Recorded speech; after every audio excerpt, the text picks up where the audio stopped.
നമസ്കാരം. ഈ കോവിഡ് മഹാമാരിയുടെ കാലത്ത് ഏറെ പ്രചാരം സിദ്ധിച്ച ഒരു ബിസിനസ് സംവിധാനമാണ് ഇലക്ട്രോണിക് കോമേഴ്സ്. തുടക്കത്തിൽ ബിസിനസ് സ്ഥാപനങ്ങൾ അടച്ചുപൂട്ടുകയും ആളുകൾ വീടിനുള്ളിൽ കഴിയണം എന്നുള്ള നിബന്ധന വരികയും ചെയ്തപ്പോൾ ബിസിനസ് നടത്തിയിരുന്നത് ടെലിഫോൺ വഴി ഓർഡർ എടുത്തിട്ട് വീടുകളിൽ സാധനം എത്തിച്ചു കൊടുക്കുകയും പേയ്മെന്റ് വാങ്ങുകയും ചെയ്യുന്ന രീതിയിലേക്ക് മാറേണ്ടി വന്നു. പിൽക്കാലത്ത് ബിസിനസ് സ്ഥാപനങ്ങൾ അടച്ചിടുന്നത് നീണ്ടുപോയപ്പോൾ സ്വന്തം വെബ്സൈറ്റുകൾ നിർമ്മിച്ചും വാട്സാപ്പ് ഗ്രൂപ്പുകളും അതുപോലെയുള്ള ഡിജിറ്റൽ സംവിധാനങ്ങൾ വഴി സാധനങ്ങൾ വിറ്റഴിക്കുന്നത് ആവശ്യമായി വന്നു. ഇങ്ങനെ വന്നപ്പോൾ GST നിയമത്തിൽ എന്തൊക്കെയാണ് വ്യത്യസ്തമായിട്ടുള്ള വ്യവസ്ഥകളെന്ന് ഒന്ന് അന്വേഷിക്കേണ്ടിയിരിക്കുന്നു. അതിനാണ് ഞങ്ങൾ ഈ വീഡിയോ നിങ്ങളുടെ മുന്നിൽ അവതരിപ്പിക്കുന്നത്. പ്രധാനമായിട്ടും നമുക്ക് നോക്കേണ്ടത് ഒരു ഡിജിറ്റൽ പ്ലാറ്റ്ഫോം വഴി അല്ലെങ്കിൽ ഒരു വെബ്സൈറ്റ് വഴി വാട്സാപ്പ് കൂട്ടായ്മ വഴി സ്വന്തം നിലയിലുള്ള സാധനങ്ങൾ വിറ്റഴിക്കപ്പെട്ടാൽ അത് ഒരു ഇലക്ട്രോണിക് കൊമേഴ്സ് ആണോ? അതല്ല, ഒരു അഗ്രികൾച്ചറിസ്റ്റ് കൃഷിക്കാരൻ സ്വന്തം പുരയിടത്തിൽ നിന്നുള്ള സാധനങ്ങൾ ഉൽപ്പന്നങ്ങൾ ഒരു വെബ്സൈറ്റ് വഴിയോ വാട്സാപ്പ് ഗ്രൂപ്പ് വഴിയോ കസ്റ്റമേഴ്സിനെ കണ്ടുപിടിച്ച് വിപണനം ചെയ്യുന്ന രീതിയിൽ അവലംബിച്ചാൽ അത് ഒരു ഇലക്ട്രോണിക് കൊമേഴ്സ് സംവിധാനമാണോ? എന്താണ് ഇത്തരത്തിലുള്ള ആൾക്കാർക്കുള്ള രജിസ്ട്രേഷൻ നിബന്ധനകൾ GST പ്രതിപാദിക്കുന്നത്? ഈ പ്രൊവിഷൻസ് നമുക്കൊന്ന് വിവരിച്ചു നോക്കാം. GST പ്രൊവിഷൻസിലെ ഡെഫിനിഷൻ അനുസരിച്ച് ഇലക്ട്രോണിക് കൊമേഴ്സ് എന്ന് പറയുന്നത് ഏതെങ്കിലും ഡിജിറ്റൽ സംവിധാനം വഴി വിപണനം നടത്തുന്ന രീതിയെയാണ്. എന്നാൽ ഇലക്ട്രോണിക് കൊമേഴ്സ് ഓപ്പറേറ്ററോ ഒരു പ്ലാറ്റ്ഫോം നിർമ്മിച്ച് ഒരു ഡിജിറ്റൽ സംവിധാനം വഴി കസ്റ്റമേഴ്സിന് അവരെ പ്രോഡക്റ്റുകൾ സെലക്ട് ചെയ്യാനുള്ള അവസരം കൊടുക്കുകയും ആ സംവിധാനം വഴി സാധനങ്ങൾ വിറ്റഴിക്കുകയും ചെയ്യുന്ന ഏത് പ്രവൃത്തിയും ഇലക്ട്രോണിക് കൊമേഴ്സ് ഓപ്പറേറ്ററുടേതായിട്ട് വരികയും ചെയ്യുന്നു. അപ്പോൾ ഇലക്ട്രോണിക് കൊമേഴ്സ് എന്ന് പറയുന്നത് ഡിജിറ്റൽ സംവിധാനമാണ്. ഇലക്ട്രോണിക് കൊമേഴ്സ് ഓപ്പറേറ്റർ എന്ന് പറയുന്നത് ഏതൊരാളാണോ ഈ ഡിജിറ്റൽ സംവിധാനം വഴി സാധനങ്ങളുടെ ക്രയവിക്രയം നടത്തുന്നത് അത് ഇലക്ട്രോണിക് കൊമേഴ്സ് ഓപ്പറേറ്ററുമാണ്. അങ്ങനെ വന്നാൽ എന്തൊക്കെയാണ് ഈ GST നിയമം ഇത്തരക്കാർക്ക് ഉള്ളത്? ആദ്യമായിട്ട് നമുക്ക് രജിസ്ട്രേഷൻ കാര്യമെടുക്കാം. CGST ആക്ടിന്റെ സെക്ഷൻ 22 പ്രകാരം അഗ്രിഗേറ്റ് ടേൺ ഓവർ 20 ലക്ഷത്തിൽ കൂടുകയോ അല്ലെങ്കിൽ പ്രത്യേക നിബന്ധനകൾക്ക് വിധേയമായിട്ട് 40 ലക്ഷത്തിൽ കൂടുകയോ ചെയ്താൽ സാധാരണ നിലയിലുള്ള രജിസ്ട്രേഷൻ എടുക്കേണ്ടതാണ്. എന്നാൽ ഒരു ഇലക്ട്രോണിക് കൊമേഴ്സ് സംവിധാനമാണെങ്കിൽ അവിടെ നിർബന്ധമായിട്ടും രജിസ്ട്രേഷൻ എടുക്കണം എന്നുള്ള ഒരു പ്രൊവിഷൻ കൂടിയുണ്ട്. അതെപ്പോഴാണ്? സെക്ഷൻ 24 അനുസരിച്ച് 10ാമത്തെ ക്ലോസ് പറയുന്നത് ഒരു ഇലക്ട്രോണിക് കൊമേഴ്സ് ഓപ്പറേറ്റർ സെക്ഷൻ 52 പറയുന്ന രീതിയിലുള്ള ടാക്സ് കളക്ഷൻ നടത്തുന്നുണ്ട് എങ്കിൽ നിർബന്ധമായിട്ടും രജിസ്ട്രേഷൻ എടുക്കേണ്ട കാറ്റഗറിയിൽപ്പെട്ടയാളാണ്. എന്ന് പറഞ്ഞാൽ സെക്ഷൻ 52 അനുസരിച്ച് സപ്ലയർക്ക് കൊടുക്കേണ്ട പേയ്മെന്റ് ഇലക്ട്രോണിക് കൊമേഴ്സ് ഓപ്പറേറ്റർ വഴിയാണ് റൂട്ട് ചെയ്യുന്നതെങ്കിൽ ആ പേയ്മെന്റ് കൊടുക്കുന്നതിന് മുമ്പായിട്ട് സോഴ്സിൽ തന്നെ ഒരു നിശ്ചിത ശതമാനം ടാക്സ് കളക്ട് ചെയ്തിട്ട് ഗവൺമെന്റിൽ നേരിട്ട് അടയ്ക്കണം. അപ്പോൾ അങ്ങനെ ടാക്സ് കളക്ട് ചെയ്യുന്നയാളെ നിർബന്ധമായിട്ടും രജിസ്ട്രേഷൻ എടുക്കേണ്ട ഒരു കാറ്റഗറിയിൽ ആക്കിയിരിക്കുകയാണ്. അങ്ങനെ നിർബന്ധമായിട്ടും രജിസ്ട്രേഷൻ എടുക്കേണ്ട കാറ്റഗറിയിലുള്ള ഇലക്ട്രോണിക് കൊമേഴ്സ് ഓപ്പറേറ്റർ വഴിയാണ് ഒരു സപ്ലയർ സാധനം സപ്ലൈ ചെയ്യുന്നതെങ്കിൽ ആ സപ്ലയർ നിർബന്ധമായിട്ടും രജിസ്ട്രേഷൻ എടുക്കണമെന്നും സെക്ഷൻ 24 പ്രതിപാദിക്കുന്നു. അപ്പോൾ സെക്ഷൻ 52 അനുസരിച്ച് ടാക്സ് സോഴ്സിൽ നിന്ന് എപ്പോഴാണ് കളക്ട് ചെയ്യേണ്ടത്? പേയ്മെന്റ് അവിടെ ഒരു ക്രൈറ്റീരിയ ആണ്. കസ്റ്റമേഴ്സിൽ നിന്നുള്ള പേയ്മെന്റ് ഈ ഇലക്ട്രോണിക് കൊമേഴ്സ് ഓപ്പറേറ്റർ വഴിയാണ് റൂട്ട് ചെയ്യുന്നതെങ്കിൽ സപ്ലയേഴ്സും കസ്റ്റമേഴ്സും തമ്മിൽ ബന്ധപ്പെടുന്നില്ല. ഇലക്ട്രോണിക് കൊമേഴ്സ് ഓപ്പറേറ്റർ ഒരു ഇന്റർമീഡിയറി ആയിട്ട് പ്രവർത്തിക്കുന്നു. അങ്ങനെ ഒരു ഇന്റർമീഡിയറി ആയിട്ട് പ്രവർത്തിക്കുകയാണെങ്കിലാണ് നിർബന്ധിതമായിട്ട് രജിസ്ട്രേഷൻ എടുക്കേണ്ടത്. അപ്പോൾ വേറൊരു സംവിധാനം കൂടി ഇതിൽ നിന്ന് വരും. ചില സിറ്റുവേഷനിലൊക്കെ ഇലക്ട്രോണിക് കൊമേഴ്സ് ഓപ്പറേറ്റർ ഒരു വെബ്സൈറ്റ് മാത്രമേ സപ്ലയർക്ക് പ്രൊവൈഡ് ചെയ്യുന്നുള്ളൂ. ആ വെബ്സൈറ്റിൽ ഈ സപ്ലയറുടേതായ സാധനങ്ങൾ കസ്റ്റമേഴ്സിന് സെലക്ട് ചെയ്യാനും വില വിവരങ്ങൾ അറിയുന്നതിനും ഉള്ള ഏർപ്പാടുകൾ മാത്രമേ ഇലക്ട്രോണിക് കൊമേഴ്സ് ഓപ്പറേറ്റർ ചെയ്യുന്നുള്ളൂ. സപ്ലയറും കസ്റ്റമറും തമ്മിൽ നേരിട്ടാണ് പണമിടപാടുകൾ നടത്തുന്നതെങ്കിൽ നിർബന്ധമായിട്ട് രജിസ്ട്രേഷൻ എടുക്കേണ്ട ഒരു ഇലക്ട്രോണിക് കൊമേഴ്സ് ഓപ്പറേറ്റർ ആയിട്ട് മാറുന്നില്ല ഈ ഇന്റർമീഡിയറി.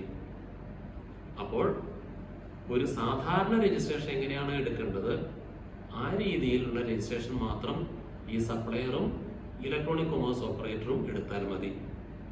അതായത് ഇലക്ട്രോണിക് കൊമേഴ്സ് ഓപ്പറേറ്റർക്ക് കിട്ടുന്ന കമ്മീഷൻ ഈ 20 ലക്ഷത്തിന് മേളിലാകുകയാണെങ്കിൽ മാത്രം അദ്ദേഹം സാധാരണ നിലയ്ക്കുള്ള രജിസ്ട്രേഷൻ എടുത്താൽ മതി. അപ്പൊ സെക്ഷൻ 22ഉം സെക്ഷൻ 24ഉം ഇത്തരണത്തിൽ നമുക്ക് ഡിഫറൻഷിയേറ്റ് ചെയ്യേണ്ടിയിരിക്കുന്നു. ഇനി ഈ രീതിയിൽ ബിസിനസ് അവലംബിച്ച് കഴിയുമ്പോൾ ടാക്സ് ഇൻവോയ്സ് ആരാണ് ഇഷ്യൂ ചെയ്യേണ്ടത്, എങ്ങനെയാണ് ഇഷ്യൂ ചെയ്യേണ്ടത്? അപ്പൊ നമുക്കറിയാം, ഇലക്ട്രോണിക് കൊമേഴ്സ് ഓപ്പറേറ്റർ വഴി സാധനം സപ്ലൈ ചെയ്യുന്ന സപ്ലയർ പേയ്മെന്റ് ഡയറക്റ്റ് ആയിട്ടാണ് കസ്റ്റമേഴ്സിന്റെ കയ്യിൽ നിന്ന് വാങ്ങുന്നതെങ്കിൽ ടാക്സ് ഇൻവോയ്സ് ഇഷ്യൂ ചെയ്യാനുള്ള ഉത്തരവാദിത്വം സപ്ലയർക്കാണ്. സെക്ഷൻ 31 പ്രകാരം ഒരു ടാക്സ് ഇൻവോയ്സ് ഇഷ്യൂ ചെയ്യുന്നത് ടാക്സബിൾ സപ്ലൈ നടത്തുമ്പോഴാണ്. എന്നാൽ ഈ ടാക്സബിൾ സപ്ലൈക്ക് പകരം എക്സംപ്റ്റഡ് സപ്ലൈ ആണെന്നുണ്ടെങ്കിൽ ടാക്സ് ഇൻവോയ്സിന് പകരമായിട്ട് ബിൽ ഓഫ് സപ്ലൈ ആണ് ഇഷ്യൂ ചെയ്യുന്നത്. അപ്പോൾ നമ്മളുടെ സപ്ലയർ ഇലക്ട്രോണിക് കൊമേഴ്സ് ഓപ്പറേറ്റർ സംവിധാനം വഴിയാണ് സപ്ലൈ ചെയ്യുന്നതെങ്കിൽ പോലും പേയ്മെന്റ് അവർ തമ്മിൽ ആണ് നടത്തുന്നതെങ്കിൽ അവർ ഇഷ്യൂ ചെയ്യേണ്ട ഡോക്യുമെന്റ് സെക്ഷൻ 31 പ്രകാരം ടാക്സ് ഇൻവോയ്സും ബിൽ ഓഫ് സപ്ലൈയും ആണ്. എന്നാൽ ഇനി പേയ്മെന്റ് ഇലക്ട്രോണിക് കൊമേഴ്സ് ഓപ്പറേറ്റർ വഴിയാണ് നടക്കുന്നതെങ്കിൽ അവിടെ ഇൻവോയ്സ് പോകുന്നത് ഈ ഇലക്ട്രോണിക് കൊമേഴ്സ് ഓപ്പറേറ്ററുടേതായിരിക്കും. സാധാരണഗതിയിൽ കണ്ടുവരുന്നത് അങ്ങനെയാണ്. സപ്ലയറുടെ നിന്നുള്ള സാധനങ്ങൾ ഇലക്ട്രോണിക് കൊമേഴ്സ് ഓപ്പറേറ്റർ വാങ്ങും. ഇലക്ട്രോണിക് കൊമേഴ്സ് ഓപ്പറേറ്റർ സ്വന്തം നിലയിൽ അത് കസ്റ്റമേഴ്സിന് എത്തിക്കുകയും കൊടുക്കും. അപ്പോൾ അങ്ങനെ സംവിധാനങ്ങൾ കാണുന്നുണ്ട്. മാർക്കറ്റ് പ്ലേസ് പ്രൊവൈഡ് ചെയ്യുക മാത്രം ചെയ്യുന്നതും വെബ്സൈറ്റ് സംവിധാനം മാത്രം കൊടുക്കുന്ന ഇലക്ട്രോണിക് കൊമേഴ്സ് ഓപ്പറേറ്റേഴ്സും ഉണ്ട്. അവരുടെ പേയ്മെന്റ് കസ്റ്റമറും സപ്ലയറും ഡയറക്റ്റ് ആയിട്ടാണ്. അപ്പോൾ GST ഇൻവോയ്സ് പ്രൊവൈഡ് ചെയ്യുന്നത് സെക്ഷൻ 31 പ്രകാരം ടാക്സബിൾ ഗുഡ്സ് ആണെങ്കിൽ സപ്ലയർ നേരിട്ടാണ് കൊടുക്കുന്നത്. അതിൽ ടാക്സ് ഇൻവോയ്സിന് വേണ്ട നിർബന്ധമായിട്ടും വേണ്ട കണ്ടന്റുകളെല്ലാം ഉണ്ടായിരിക്കണം. റൂൾ 46 അനുസരിച്ച് നിർബന്ധമായിട്ടും വേണ്ട കണ്ടന്റുകൾ ഏതാണ്ട് 17 എണ്ണം പ്രതിപാദിച്ചിട്ടുണ്ട്. അതിലൊരെണ്ണം ടാക്സിനെ സെപ്പറേറ്റ് ആയിട്ട് കാണിക്കണമെന്നുള്ളതാണ്. അപ്പോൾ ഒരു കാരണവശാലും ഇലക്ട്രോണിക് കൊമേഴ്സ് സംവിധാനം വഴിയോ അല്ലാതെയോ ടാക്സബിൾ സപ്ലൈ നടത്തുമ്പോൾ ടാക്സ് ഇൻക്ലൂസീവ് ആയിട്ട് ഒരു ഇൻവോയ്സ് ചെയ്യാൻ പറ്റില്ല. ഇനി നമുക്ക് ഈ സംവിധാനം വഴി ബിസിനസ് നടത്തുമ്പോൾ എന്തൊക്കെ റിട്ടേണുകളാണ് ഫയൽ ചെയ്യേണ്ടതെന്ന് നോക്കാം. ആദ്യം നമ്മൾ പറഞ്ഞ ഒരു പ്ലാറ്റ്ഫോം മാത്രമാണ് പ്രൊവൈഡ് ചെയ്യുന്നത്. സപ്ലയറും കസ്റ്റമറും തമ്മിൽ നേരിട്ടാണ് പണമിടപാടുകൾ നടത്തുന്നതെങ്കിൽ ഈ ഇലക്ട്രോണിക് കൊമേഴ്സ് ഓപ്പറേറ്റർ ഒരു സാധാരണ നിലയിലുള്ള രജിസ്ട്രേഷൻ എടുത്തിരിക്കുന്ന ആളാണ്. അപ്പോൾ ഇലക്ട്രോണിക് കൊമേഴ്സ് ഓപ്പറേറ്റർ അവരുടെ രജിസ്ട്രേഷൻ ഉള്ളയാളാണെങ്കിൽ, ടേൺ ഓവർ അതനുസരിച്ചുണ്ടെങ്കിൽ അവര് സെക്ഷൻ 37-ഉം സെക്ഷൻ 39-ഉം അനുസരിച്ചുള്ള നോർമൽ ടാക്സ് റിട്ടേൺസ് ആണ് ഫയൽ ചെയ്യേണ്ടത്. GSTR നമ്പർ 1-ഉം GSTR നമ്പർ 3-യും ഇപ്പോഴത്തെ സ്ഥിതി അനുസരിച്ച്. ആ സപ്ലയേഴ്സും ഇത് തന്നെയാണ് അവലംബിക്കേണ്ടത്. അവർക്കും GSTR നമ്പർ 1-ഉം GSTR നമ്പർ 3-യും ഫയൽ ചെയ്യേണ്ടത്. കാരണം അവര് പേയ്മെന്റ് നേരിട്ടാണ് കസ്റ്റമേഴ്സിന്റെ കയ്യിൽ നിന്ന് കളക്ട് ചെയ്യുന്നത്. എന്നാൽ ഇലക്ട്രോണിക് കൊമേഴ്സ് ഓപ്പറേറ്റർ വഴിയാണ് സാധനങ്ങൾ സപ്ലൈ ചെയ്യുന്നതെങ്കിൽ ആ സപ്ലയർ ഒരു നോർമൽ ടാക്സബിൾ പേഴ്സൺ ആണ്. പക്ഷേ ഇലക്ട്രോണിക് കൊമേഴ്സ് ഓപ്പറേറ്റർ ഒരു കമ്പൽസറി രജിസ്ട്രേഷൻ എടുത്തിരിക്കുന്ന പേയ്മെന്റുകൾ കസ്റ്റമേഴ്സിന്റെ കയ്യിൽ നിന്ന് കളക്ട് ചെയ്തിട്ട് സപ്ലയേഴ്സിന് കൊടുക്കുമ്പോൾ TCS കളക്ട് ചെയ്യേണ്ട ഒരു ഇലക്ട്രോണിക് കൊമേഴ്സ് ഓപ്പറേറ്റർ ആയി കൂടി വരുന്നു. അങ്ങനെയുള്ള ഇലക്ട്രോണിക് കൊമേഴ്സ് ഓപ്പറേറ്റർക്ക് നിർബന്ധമായിട്ടും GSTR നമ്പർ 8 എന്ന ഫോമിൽ അവരുടെ റിട്ടേൺ സമർപ്പിക്കേണ്ടതാണ്. ആ റിട്ടേണിൽ വരുന്നത് ഏതൊക്കെ സപ്ലയേഴ്സ് വഴിയാണ് ഇവര് സാധനം ഡിസ്ട്രിബ്യൂട്ട് ചെയ്തിരിക്കുന്നത്, ഏതൊക്കെ സപ്ലയേഴ്സിനാണ് ടാക്സ് കളക്ട് ചെയ്തിട്ട് ബാക്കിയുള്ള പേയ്മെന്റ് കൊടുത്തിരിക്കുന്നത് എന്നുള്ള ഡീറ്റെയിൽഡ് ആയിട്ടുള്ള വിവരങ്ങൾ ഈ റിട്ടേണിൽ കാണിച്ചിരിക്കണം. ആ റിട്ടേൺ സമർപ്പിച്ചിരിക്കണം. അപ്പോൾ ആ റിട്ടേണിൽ നിന്നുള്ള വിവരം അനുസരിച്ച് സപ്ലയേഴ്സ് ആരൊക്കെയാണെന്നും ഗവൺമെന്റിന് മനസ്സിലാകുന്നതാണ്. അപ്പോൾ TCS കളക്ട് ചെയ്തിരിക്കുന്ന എമൗണ്ട് ആ സപ്ലയേഴ്സിന്റെ ഇലക്ട്രോണിക് ക്യാഷ് ലെഡ്ജറിൽ വന്ന് ഡെപ്പോസിറ്റ് ആവുകയും ചെയ്യും. അപ്പൊ GSTR റിട്ടേൺ ഫയൽ ചെയ്യുന്ന രീതിക്കും വ്യത്യാസമുണ്ട്. അപ്പോൾ നമുക്ക് സമ്മറൈസ് ചെയ്താൽ 3 രീതിയിലുള്ള ബിസിനസ് ഇലക്ട്രോണിക് കൊമേഴ്സ് ഓപ്പറേറ്റർ വഴി നടക്കുന്നത് കാണാം. ഒന്ന്, സ്വന്തം നിലയിൽ ഒരു വെബ്സൈറ്റ് ക്രിയേറ്റ് ചെയ്തിട്ട് സ്വന്തം പ്രോഡക്റ്റുകൾ കസ്റ്റമേഴ്സിന് എത്തിച്ചു കൊടുക്കുക. അത് ഇലക്ട്രോണിക് കൊമേഴ്സ് ഓപ്പറേറ്റർ ബിസിനസ് ആണെങ്കിൽ കൂടി നിർബന്ധമായിട്ടും രജിസ്ട്രേഷൻ എടുക്കേണ്ടതോ അല്ലെങ്കിൽ നിർബന്ധമായിട്ട് റിട്ടേൺ ഫയൽ ചെയ്യേണ്ടതോ ആയ ഒരു രീതിയേ അല്ല.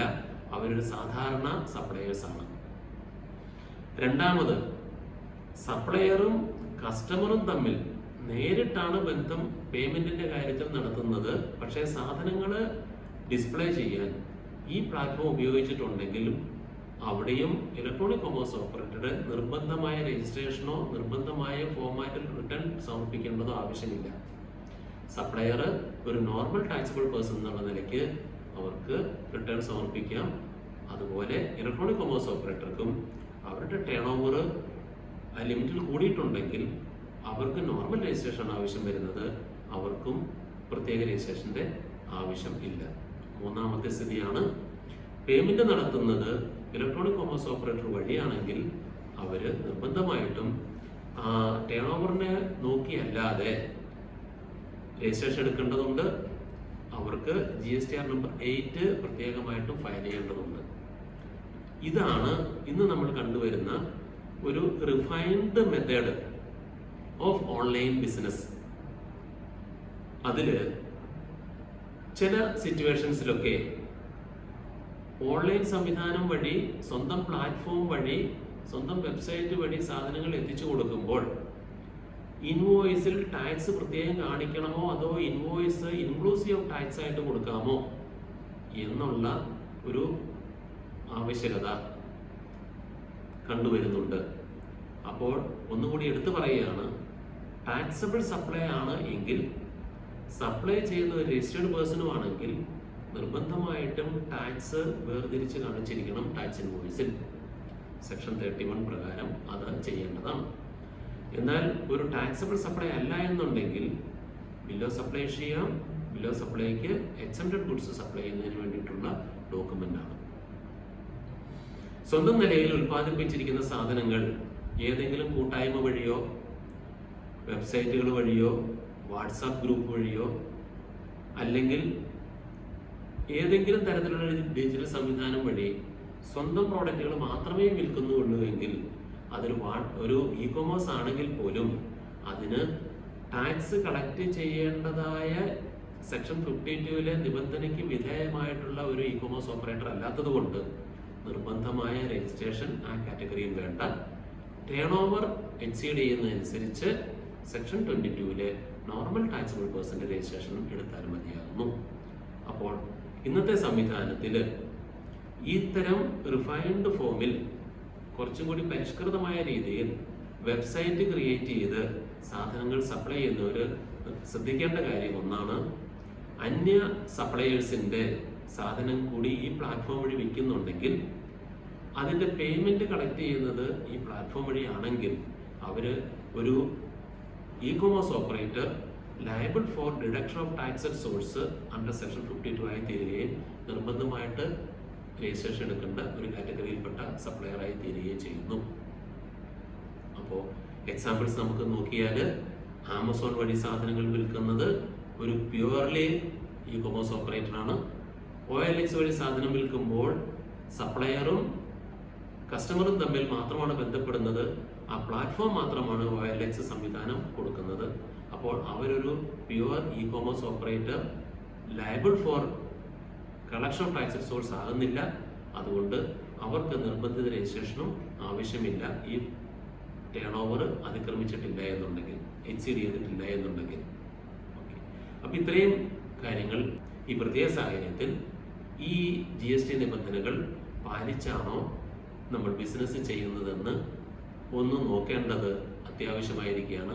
അപ്പോൾ എല്ലാ ബിസിനസ് സ്ഥാപനങ്ങളും ഈ വർക്ക് പ്രൊവിഷൻസ് ഒന്നുകൂടി നോക്കിയിട്ട് GST നിയമത്തിലെ പണിഷ്മെന്റ് അല്ലെങ്കിൽ ഒഫൻസുകൾ ആയിട്ട് ഒഫൻസ് നിബന്ധനകൾക്ക് വിധേയമാകാതിരിക്കാൻ വേണ്ടി ശ്രദ്ധിക്കേണ്ടത് അത്യാവശ്യമാണ്. ഈ വീഡിയോ ശ്രമിച്ച നിങ്ങളുടെ വിലയേറിയ അഭിപ്രായങ്ങളും നിർദ്ദേശങ്ങളും ഞങ്ങൾക്ക് എഴുതി അറിയിക്കുക. ഇതുപോലെയുള്ള ചെറിയ ചെറിയ കാര്യങ്ങളുമായിട്ട് ഇനിയും ഞങ്ങൾ നിങ്ങളെ സമീപിക്കുന്നതായിരിക്കും. നന്ദി.